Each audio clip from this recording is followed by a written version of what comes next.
Thank you all for being here. My name is Katie Erickson. I'm the Director of Education here at the Michael C. Carlos Museum. And I want to welcome you to tonight's program, Curatorial Conversations, with Indigenous Art of the Americas Curator Miranda Kyle and artist Nicholas Galanin. Before we begin, I want to take a moment to read Emory's land acknowledgement statement. Emory University acknowledges the Muskogee people who lived, worked, produced knowledge on, and nurtured the land where Emory's Oxford and Atlanta campuses are now located. In 1821, 15 years before Emory's founding, the Muskogee were forced to relinquish this land. We recognize the sustained oppression, land dispossession, and involuntary removals of the Muskogee and Cherokee peoples from Georgia and the Southeast. Emory seeks to honor the Muskogee Nation and other Indigenous caretakers of this land by humbly seeking knowledge of their histories and committing to respectful stewardship of the land. Tonight, we are thrilled to welcome artist and musician Nicholas Galanin, whose work often explores and prompts a dialogue of change and identity between Native and non-Native communities, often critiquing the commodification of culture and the intentional barriers around cultural memory and acquisitions of knowledge. The Carlos Museum was excited to install his work, I Think It Goes Like This, Gold, which is on a 2-year loan from the Art Bridges Foundation on April 8th of this year in our Indigenous Art of the Americas galleries. I hope many of you have seen it, and if you not, please take a moment to do so. There are a host of people to thank for bringing this work of art to the Carlos Museum. Dr. Megan O'Neill, Elizabeth Horner, the Native American Indigenous Studies Initiative at Emory, Miranda Kyle, and our wonderful exhibitions, collections, and conservation teams. Tonight's program is made possible by the generous support of the Grace Welch Blanton Lecture Fund. And I know you guys did not come here to listen to me. So please join me in welcoming Miranda and Nicholas.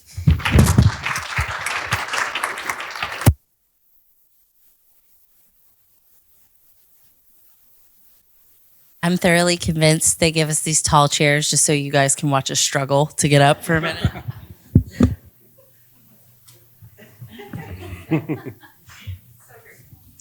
Thank you. I could have been a dancer. Thank you all for coming out this evening. Shio Nagad. Hello, everyone. I am Miranda. I'm so excited to be here in conversation with Nicholas this evening.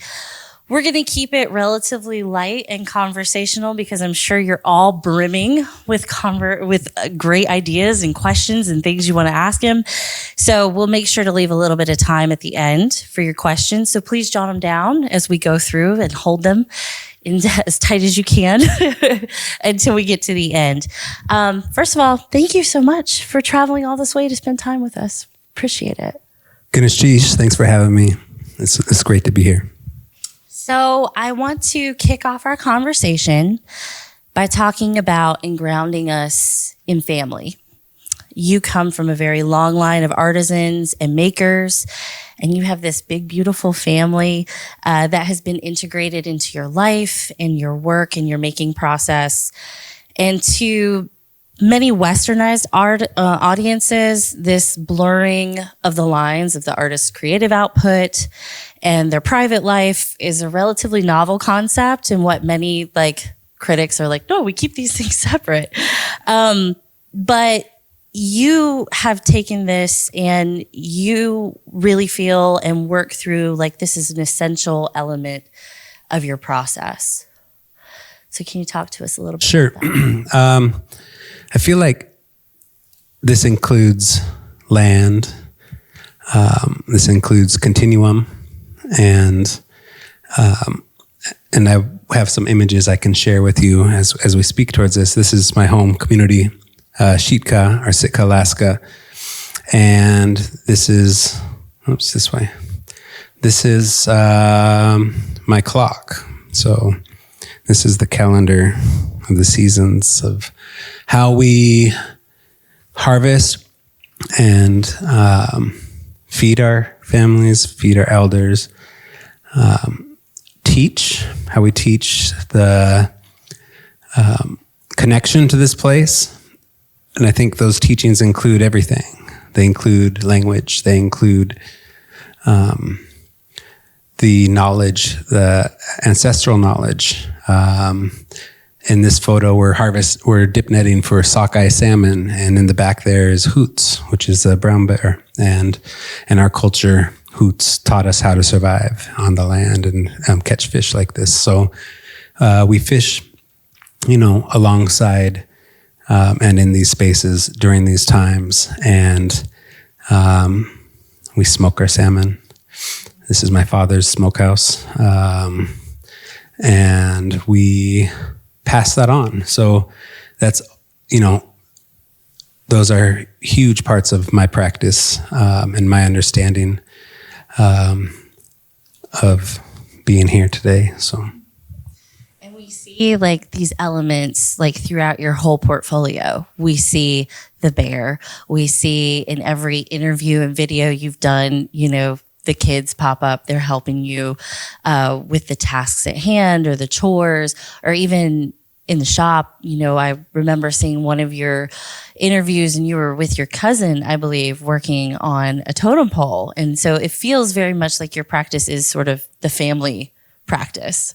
Yeah, I think continuum again is the conversation. So my late father, Kinda, Dave Galanin here, was one of my mentors as a jeweler and a musician and stone carver.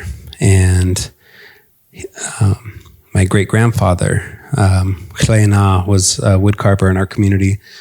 My uncle, Will Burkhart, is still my mentor, who has been, I still continue to work with in this, I'd call it life work. So in 2017, I was invited to, this is my first lead project as a lead carver on a totem, so kutia, and this is a 42-foot totem created for Douglas, so in Juneau, Aquan. This village was burnt down in the 60s intentionally to remove community to make way for a boat harbor. And the project that, this story in history wasn't really spoken about until recently, and that was this project. So we, I call this life work because I've been trained. I was trained as a wood carver in my community initially, and the training was to, and continues to be, to do this type of work. So we worked with elders to represent, to protocol the history of the land, the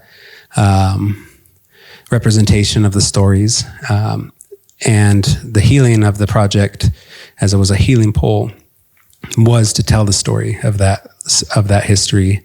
The healing, in my experience, that took place was the transfer of knowledge through generations throughout the entire project. And the transfer of knowledge was with these apprentices. So you can see, I got a laser pointer. Let's try it.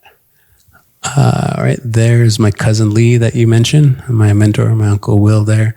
And we did the work over 10 months. We did the work at a school in Juneau, so the children got to witness it and watch it come to life. And then we raised it on location of the village. And let's see, this gentleman right here in the huge. Black, 42 feet is. Gentleman in the black there was a child when the village was burnt down to the ground. So some of the stories that came up were, we called the fire department, but they never showed up intentionally because they burnt it down. The city burnt it down. And so this work, I guess, is connection to what you mentioned. And we'll do one more really quick here in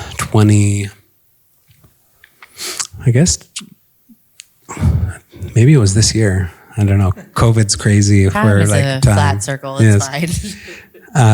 This year or last year? No, it was last year. Last May, we raised a totem in Juneau.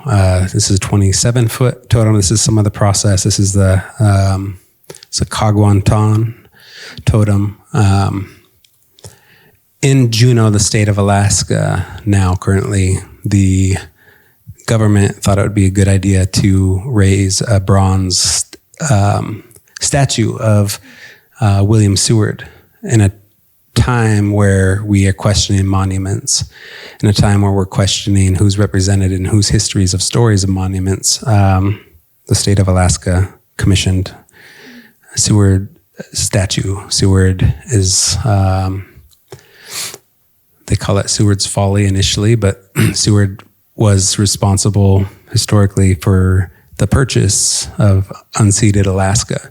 And that purchase took place in an exchange through the U.S. government and Russian government behind my old studio in Sitka. And that narrative is still heavily carried on all over the world in representations of which histories are celebrated, which histories are represented. So, Sea Alaska Heritage, non-profit kind of offset of Native Corporation in Alaska, worked with the Mellon Foundation in funding a project for new American monuments. And the project was to create and raise over 30 totems, kutias, in Juneau. And this was one of them. So it was, for me, it was an honor to work on the first raisings of these projects. Went up last May, I believe. And overnight, the community was transformed. 12 or 13 of these kutias were raised, and I think there's over 17 more in process. So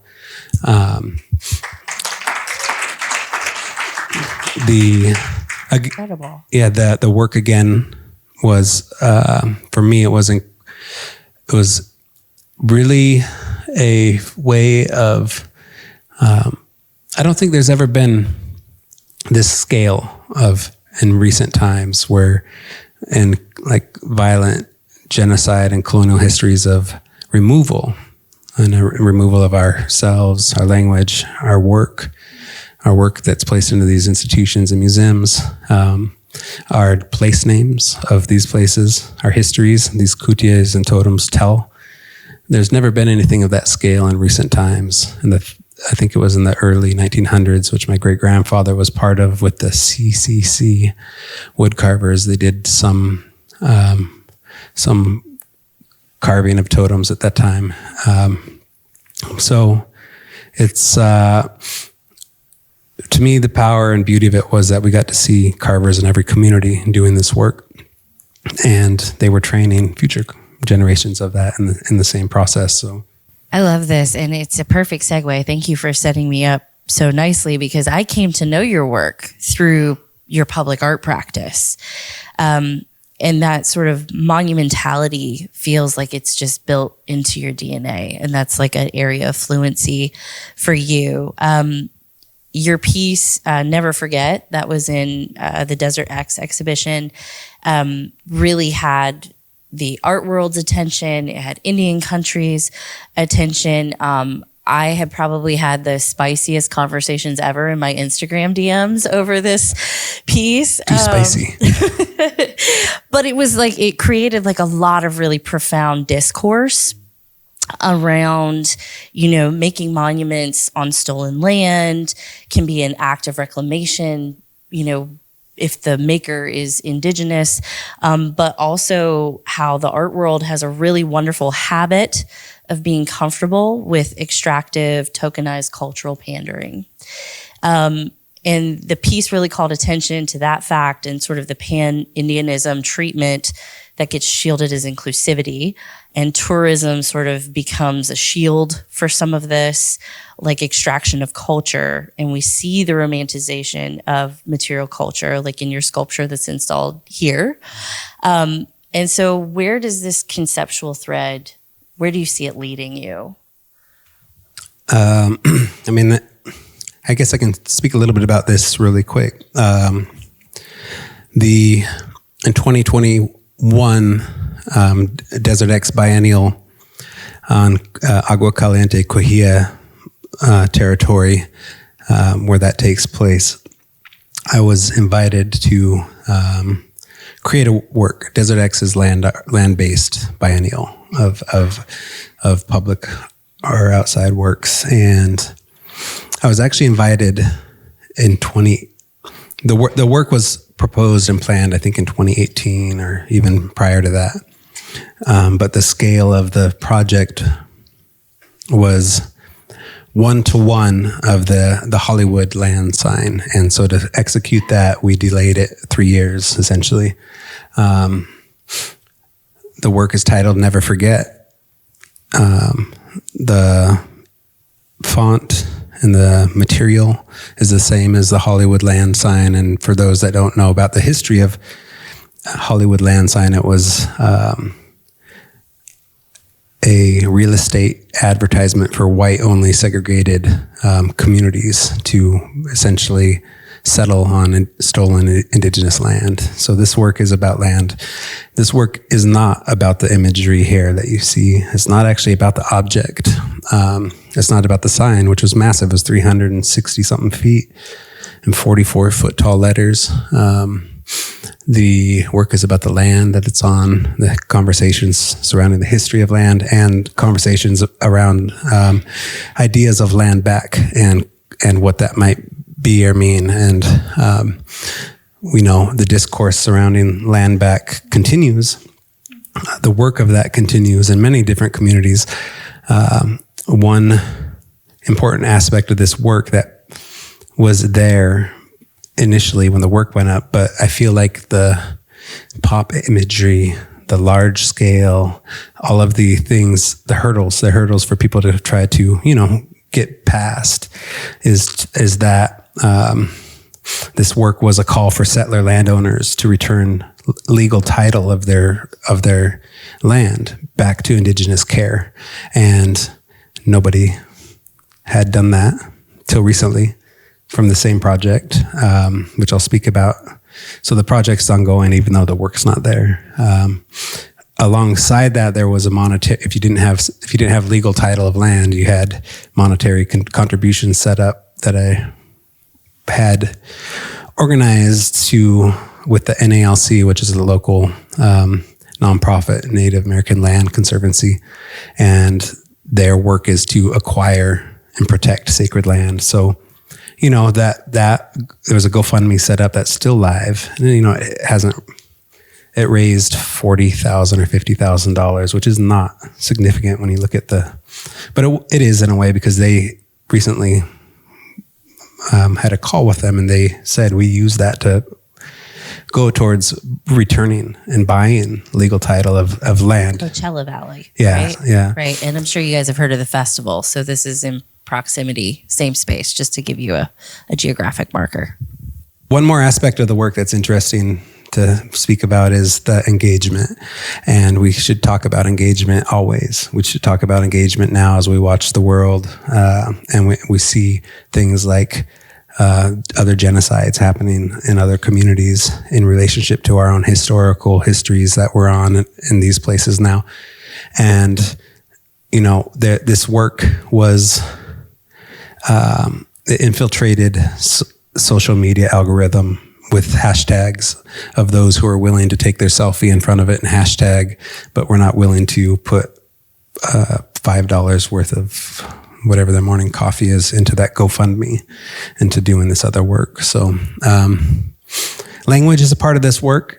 Language is part of all of my work.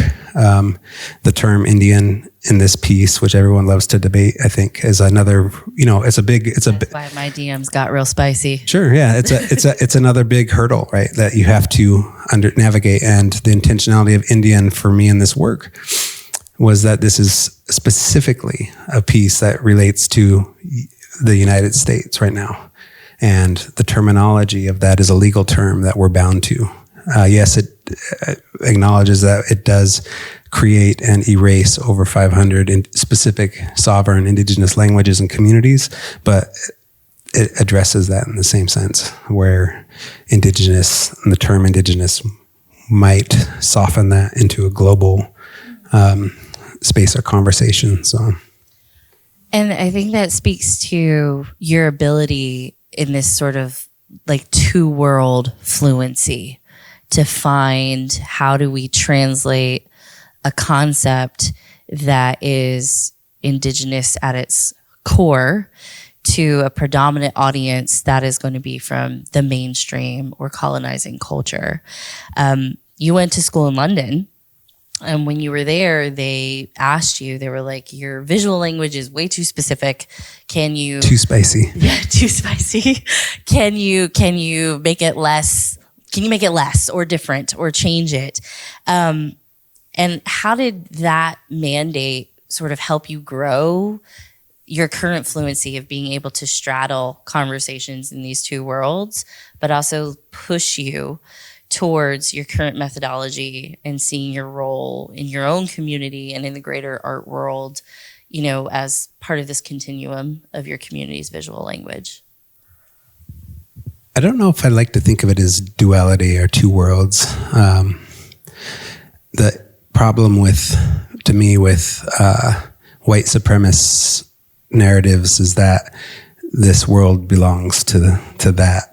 And I feel like there's a lot of different worlds and perspectives and languages and entries and histories.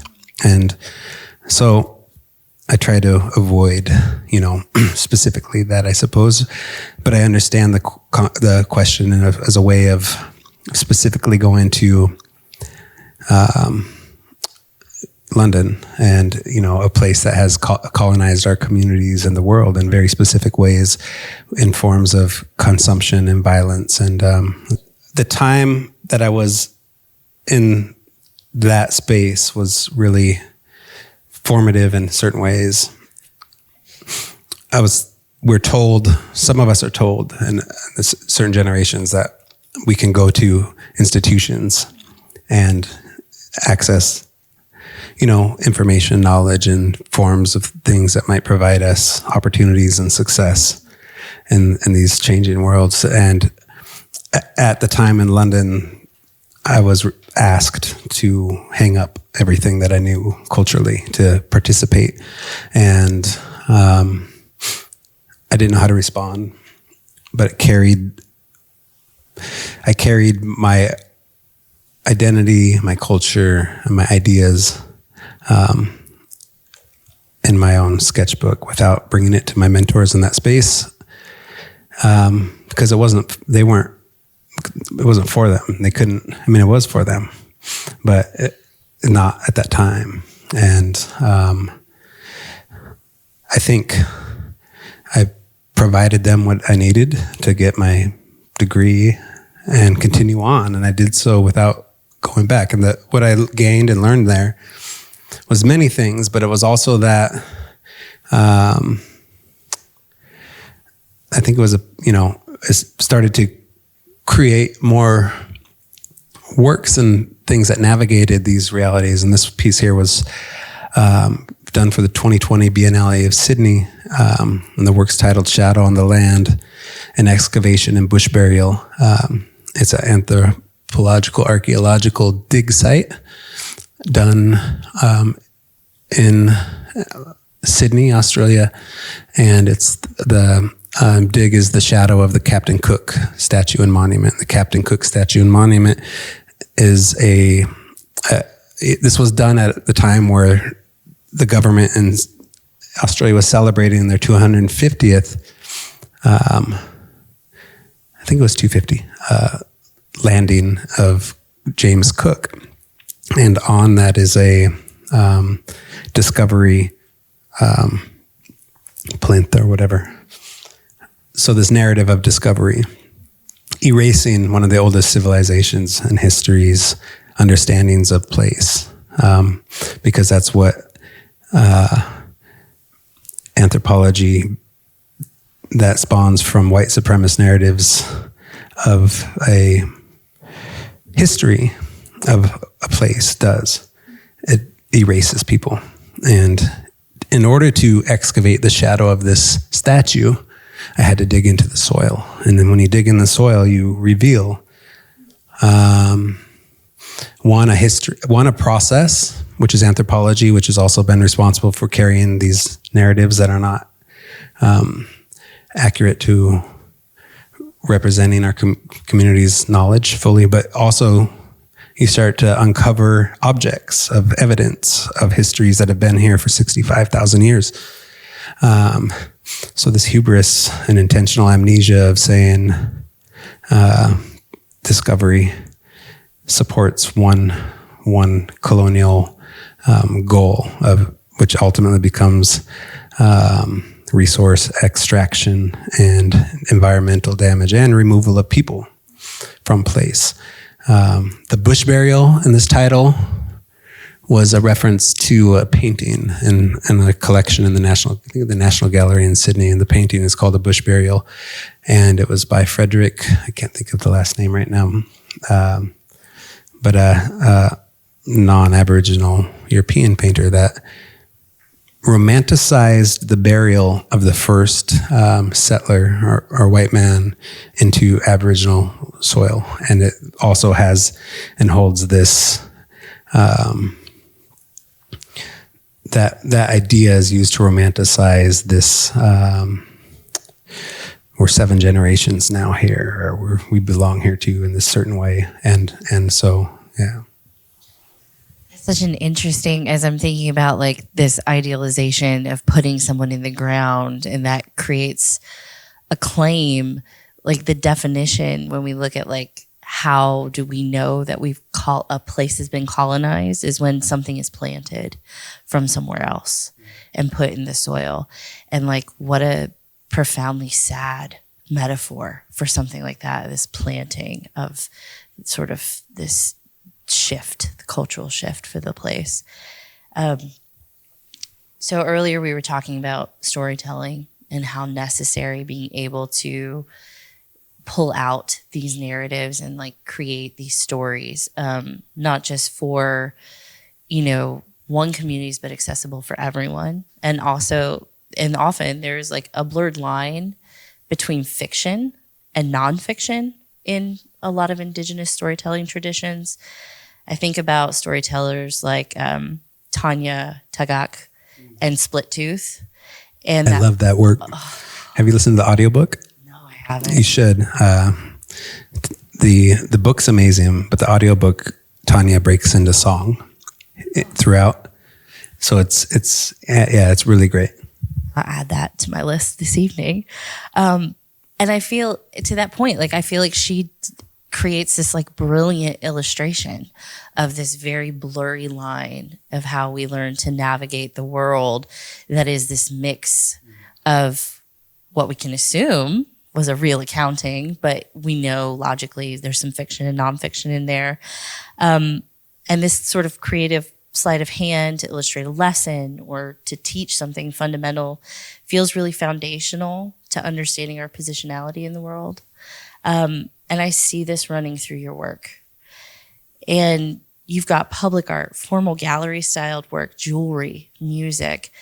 You chase these things through all these different mediums, but it all feels very coherent.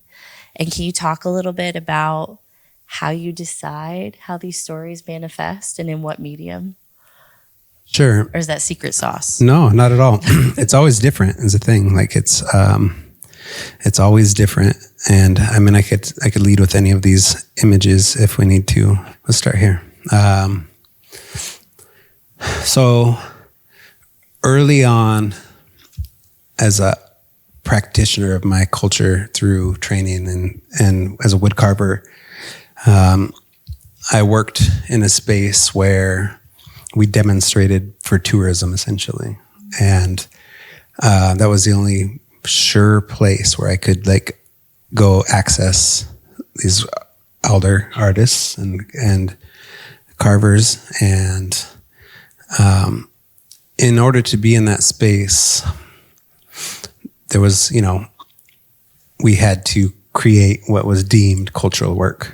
So that would be material language of the visual language of the material, in this idea of, people say traditional, but customary, whatever you like to.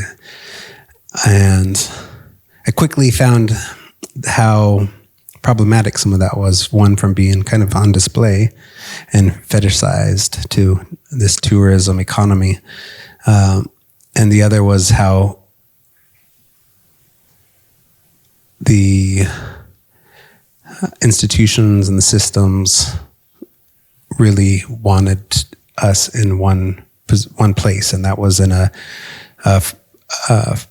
preserved in this like idea of authenticity, and you're authentic because you have something that is pre-colonial contact era fetishized knowledge, and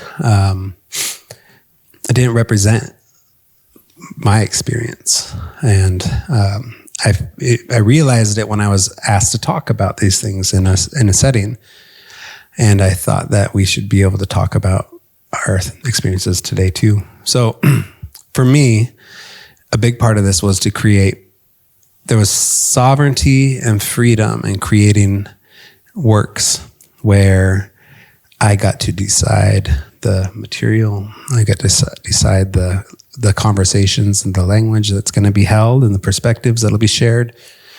And it was a form of doing that. Also, I need to add, while doing that other work, our culture is so heavily extracted from, and the extraction that was coming from our visual culture is that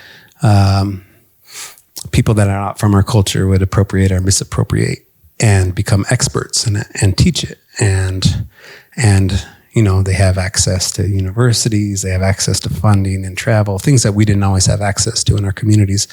And then, of course, they would homogenize our knowledge and publish it. And I had learned to have to be aware of filtering what that is out. I realized that our experiences are relevant now. And I realized that there's certain things that these positions can't ever do. And one of them is tell the stories that I continue to tell in the work that I'm sharing with you. Because that's not their full experience. And they're not relying on just historical mimicry of our cultural objects, our cultural like materials and process. So for me, that was concept, and I had to work with. I loved the freedom of working within a concept first, and then the medium later. And within that, there's access points for you all as viewers of the work to engage in the work based on where your position is. And that access is not right or wrong. The access is what your understanding of this conversation is.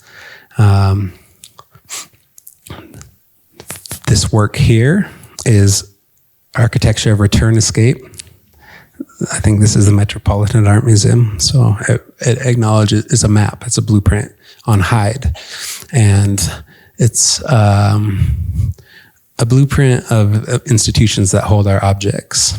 And it represents a way out. So this is a map of caring for everybody, not just our objects, not just our Indigenous communities, but care for even those that engage in it. And the care that is represented here is envisioning a return of them back to their communities.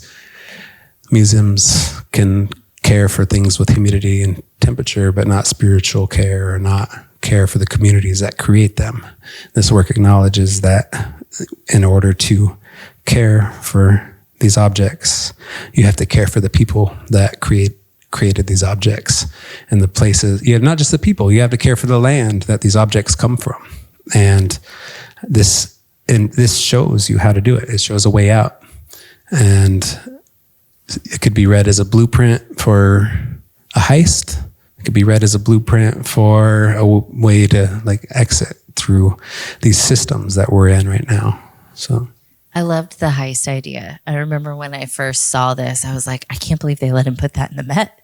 Like, someone's going to get really inspired and be like, oh, well, great suggestion, Nicholas. Let's do it. I've been asked to do, because there's several versions of these. Because one thing I realized when I was training as an artist in my community was that in order to access the objects as forms of study and understanding, I had to access them in everywhere else but home. Everywhere. In London, when I was studying there, I'd book my travel, not to see places. I'd book my travel to go to the museums to see the archives, because those archives held objects from our communities. And so there's multiple versions of this per institution. And there's a recent one that I did for, I think it was the Smithsonian or something. And they don't publish their floor plans out of like security. So it was a very, very tricky thing to like try to, create. But yeah. I'm sure they love that though. Saying if you want to see the floor plans. Field trip. I think in just being cognizant of our time, I think that's a really great segue into the work we have on display downstairs. Sure. And it has so many layers to it that I would really love to hear you sort of tease some of that out for us while we still hold a little bit of space for our audience to have their own exploration, kind of what you were saying, their own access points to the piece. But yeah, can you walk us through that one for us? Yeah. So I think it goes like this. Gold is a totem pole. Kutia. The totem pole was created in Indonesia as a, kind of a cultural consumption. And the people being consumed, I suppose, are a few communities. One, the Indonesian community for their talent and cheaper labor. And two, our communities who the work appropriates or misappropriates. And one thing that is highly relevant, I think, in some of this conversation is the fact that oftentimes people want something from us without us in there. And that is an example of it, because it's a totem that represents our language and our place, but we're not there. And that's convenient for the history of the U.S. and America and colonization. And this totem deconstructs that. I think it goes like this. Work here is a deconstruction of that. And it's also a form of having to reconstruct our own identities and narratives amongst and amidst a place that continually misrepresents us. And so we have to do that while filtering out those misrepresentations. It brings it back to culture in a certain way. It's now Indigenous art again, like legally, because there's some federal laws about what can be or can't be deemed Indigenous art, and the gold references some histories and stories where when on the Northwest Coast, colonization and when the churches came through and misread our carvings and our kutia and our objects in our communities as icons of worship. And the process that followed that was this invitation to, the chopping of them. And there's stories in communities where if you chop these up, you're promised, afterlife, eternal life in heaven that's paved with gold roads and pearl gates. And so that form of violence is referenced in this work as well. So now you are part of this ongoing effort to re-indigenize these spaces with these objects that are yours in your communities, alongside the other public works that you do. So I'm sure there are plenty of people here who may be interested in visiting Juneau and seeing these totems for themselves. What would be a respectful way that someone could engage with one of these pieces? Like the kutias and the totems? I mean, there's different versions and forms of them. So some of them are markers of history. Some of them tell and talk about clan histories and or ownership of place or space. I think the times have changed. I mean, one most obvious ways to engage respectfully is to not take them. And nobody put it on your fare. There's whole histories of communities being away at fish camp. And I think it was the Harrison expedition in early 1900s or something in Alaska, said these villages are abandoned and took totems. So if you see large totems in like the Field Museum in Chicago or some spaces that come from communities, either they were stolen or taken or exchanged, oftentimes in times of duress. Some of these things don't have individual ownership to like exchange or sell. So a lot of these things were designed to return back to where they came from. And I want to point out in that conversation, in contrast to like European or Western forms of museological care or whatever these institutions do by preserving things with arsenic and glass and vitrine and the care, the return of these is not a loss. The living, the myth that the museum preserved something that we would not have today is damaging because it fails to acknowledge that we have these things today still because we are still creating them. We're still teaching the next generation what they are and how to, and that's where it lives.